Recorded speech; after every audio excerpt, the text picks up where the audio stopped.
Honey, where are my socks? Honey, where are my socks? Honey, where... Daddy, would you like some sausage? Daddy, would you like... Fucker! You fucker! Hey, fucker! Oh! Huh? What the f... Hello again, everyone. This is Bionic Slime. I'm your online voice for reviews of your choice, and this is another installment of BS Reviews. Today, I will be reviewing the bizarre science fiction-like suspense thriller known as The Box, which is based off a Twilight Zone story, also a short story known as Button Button.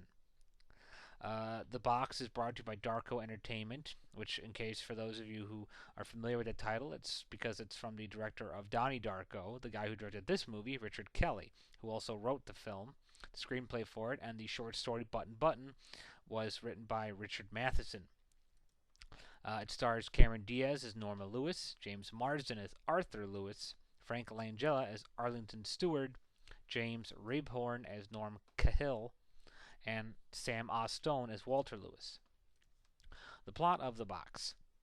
Norma and Arthur Lewis are a happy couple living in the year 1976. Unfortunately, things in their jobs aren't going so well, and they find out that they're no longer receiving the mass quantities of money that they were making at their original jobs, and are fearing that they're going to go bankrupt and possibly lose their house, as well as the ability to have their son, Walter, go to their private school that he's attending. All of that changes when a mysterious man with half his face burned off, known as Arlington Stewart, comes by and delivers a very peculiar proposition. He presents them a small black box with a red button, saying that if they decide to press the button, two things will happen. One, someone somewhere in the world that Lewises do not know will die, and they will receive a payment of $1 million for pressing the button. A little bit hesitant at doing this at first, pressure gives in and Norma and Arthur decide to press the button. And after the murder is committed that they knew would happen, they decide that they can no longer keep the money and try to track Arlington Stewart down to give it back. Fortunately, the Lewises soon find out this is a man and a company that you do not want to go snooping around in. Review of the plot. Right away, the whole plot interests me from the very beginning. I mean, when you first see the commercials and the trailers, it sounds like a really cool concept. So, you can imagine my interest in actually wanting to see this. And I'm not really too familiar with the Twilight Zone story or the short story Button Button. So, that didn't really do much for me or make me, have any idea of what's going to happen in this film. Which is kind of what the main problem with the plot is that the whole button concept is just merely the beginning aspect of the whole complex storyline. Because I gotta say, after seeing this movie, just like, what the frick is going on? This movie took in such insane, weird-ass twists and turns that I didn't even know where the hell it was going or what was going on. And even after seeing it, I still kind of don't know what the hell is going on. This movie really did kind of go all over the place. I mean, it presented such bizarre imagery and concepts and theories that I try to comprehend and still can't, and it's kind of good because it gives you a sense of mystery, but it's kind of bad because you don't know what the hell is really going on. It's so hard to explain without giving away the plot. It really boggles my mind just how bizarre this movie went, and it's whatever you think it is, even the inkling you think you have what this movie's about, I guarantee you it's not, because this movie has some more weird-ass, freaky shit than even Donnie Darko could have ever dreamed of hoping. I mean, it's just so bizarre. I can't even begin to describe it. In a way, it's good and it's bad because the plots and the messages and the themes in the movie were very good and very evident, but everything else was just like, wow. Review the characters. I'm normally a big fan of James Marsden. I think he's a good actor. I like to see him in more stuff because I think he actually has the real talent to do well in Hollywood.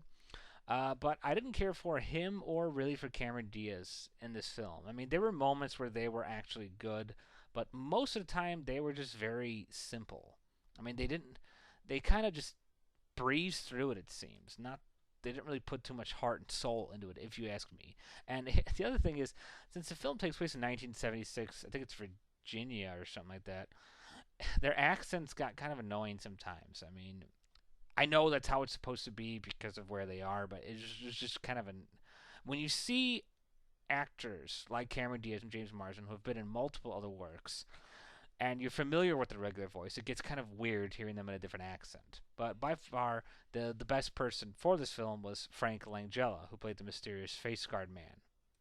I mean, his role was so simple and yet cool and creepy and just very effective. I mean, he's kind of like the real mascot star of the movie. He's bizarre, you don't really know that much about him, and even when you learn what you do about him, he's still a big mystery. I mean, and I thought what was very cool about him is that he really served that mysterious purpose, that mysterious man at the door with giving you the offer. It just really fit him very well. Everyone else is just kind of okay. I mean, James Ribhorn, the son, Sam Ostone playing Walter Lewis. It was all just average stuff. Not bad, but not great. You know, just kind of on there. Review the music and the cinematography. Music was really weird. I mean, it was kind of good, kind of bad at the same time. There were moments where they got it right on. Other times it just felt so odd. Just such odd tunes. It's just like, where are they going with this? It's just like, hell, this whole movie was kind of like, where were they going with this? And, I mean, the music was, it was weird. I mean, sometimes it was great, sometimes it was bad. Other times it was really good, other times it was really bad. It just didn't know what it wanted to be.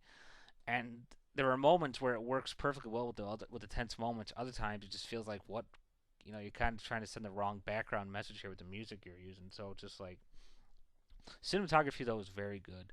I mean, the shots really give you a sense of creepiness and just eeriness to the scenery and the characters, particularly with Arlington Stewart. Just like every shot you see him in, it's just really well done and really gives you the sense of this character's daunting sense of power and authority.